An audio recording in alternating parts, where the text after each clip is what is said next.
Israel's key demand in any peace negotiations is the release of its hostages still being held in Gaza. The U.S.'s 20-point proposal calls for Hamas to hand over the remaining 48 captives, around 20 of whom are still thought to be alive, and that in exchange for Palestinian prisoners held in Israeli detention. Hamas says it has now exchanged lists with Israel of those they want freed. So who are the remaining hostages, and which Palestinian detainees can expect to leave prison? The peace plan has raised hopes among families and friends of the remaining hostages that their loved ones could soon be freed after 2 grueling years in captivity. They've been moving to step up pressure on the Israeli government. We do not have a tombstone to place a flower on. We do not have a place to tell him, Guy, we are here, we miss you. We already know this painful feeling. After torpedoing of past deals, ministers took pride in it. But this time, we won't let the agreement fail. Over the last 24 months, families have campaigned to draw attention to the plight of their relatives, including that of 22-year-old Matan Angrest. He's one of around 48 remaining hostages, 20 of which are thought to be alive. There's also 22-year-old Ron Braslavsky and 20-year-old Nimrod Cohen, identified by his mother in a video as militants pulled him away from his tank. Several of the remaining captives are thought to be soldiers and security guards. Others were attending the Nova Music Festival or seized while sheltering in their kibbutz homes at the time of the attack. All of those presumed alive are said to be young men. In return for their release, Israel is expected to free from prison some 250 Palestinian inmates with life sentences and more than 1,700 detainees from Gaza taken during the war.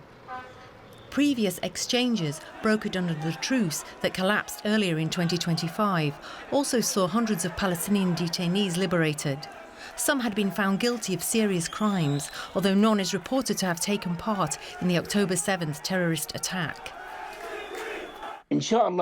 God willing, we ask our brothers who are part of the negotiating team to add Ibrahim to the list.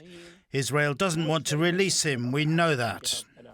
Former commander Ibrahim Hamed is one of a number of militants Hamas could ask Israel to release. He was given more than 50 life sentences for ordering suicide attacks. The biggest name likely to be put forward, though, is that of Marwan Barghouti.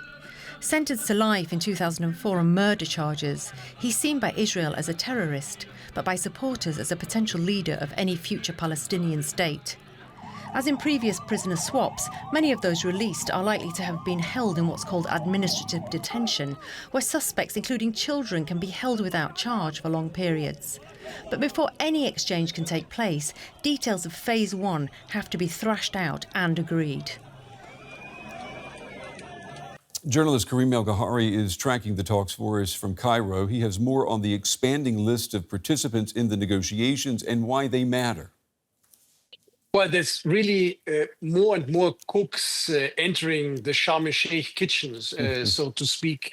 Not only that the U.S. delegation arrived today in Egypt and is joining the negotiations. It is interesting that one member of the political bureau of Hamas specifically today welcomed the Qatari prime minister. So the Qataris were there before, but it's a much higher level.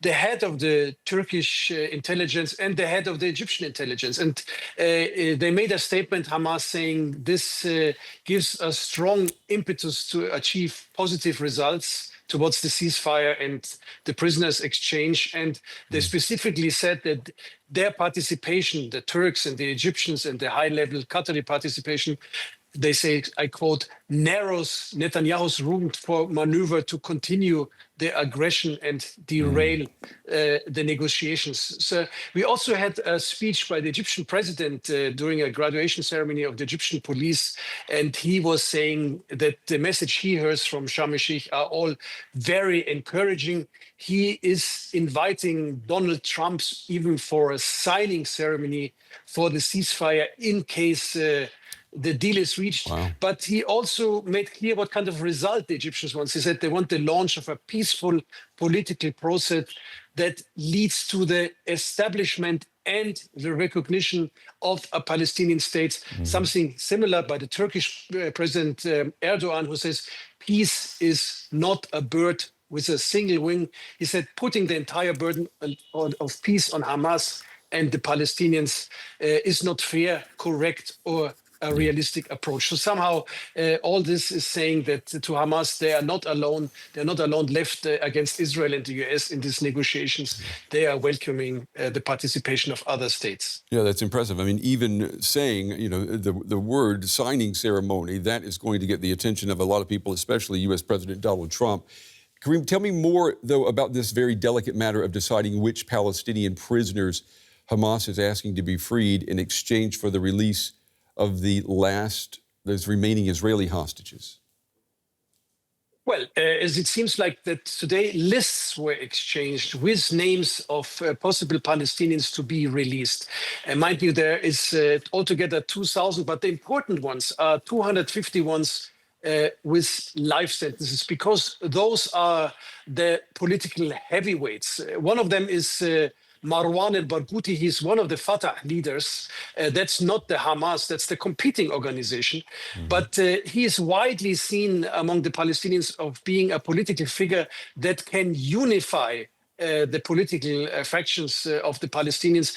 And it also goes along with Hamas saying that they don't want to negotiate the future of the Gaza Strip alone. They want to broaden the Palestinian base that is negotiating, put in Fatah and the Palestinian authorities. So it is for them very important who is going to release and what kind of political role these people might play, also even maybe in future negotiations.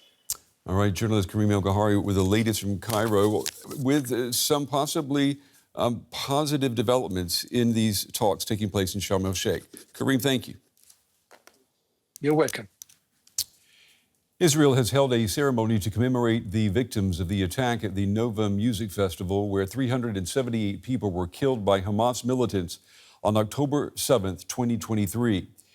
Israeli President Herzog spoke at the event, saying the victims had come together to celebrate love, nature, and music, and were barbarically assassinated by Hamas. Herzog denounced the rise of global anti-Semitism. He also thanked U.S. President Donald Trump for his help in trying to free the remaining Israeli hostages held by Hamas in Gaza.